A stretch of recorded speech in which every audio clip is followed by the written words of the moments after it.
যত অন্যায় অবিচার সব চাষিদের সঙ্গে। আপনারা দেখতে পাচ্ছেন, এটাকে বলে বিচালি।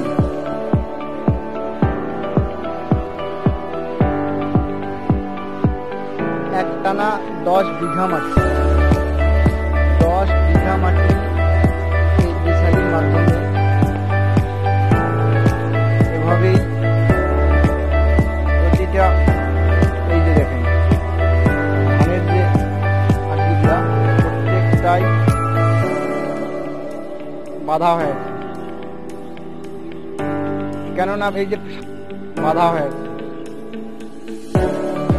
কেননা এই যে সামনে যে কয়েকদিন আগে প্রাকৃতিক দুর্যোগ আসছিল, সেই দুর্যোগে কিন্তু সব ধান পড়ে গেছে।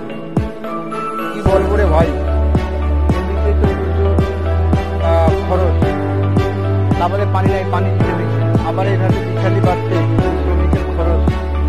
এবারে কৃষক ধরে তো মনে করেন কি আর বলবো, প্রত্যেকটা কৃষকের মাথায়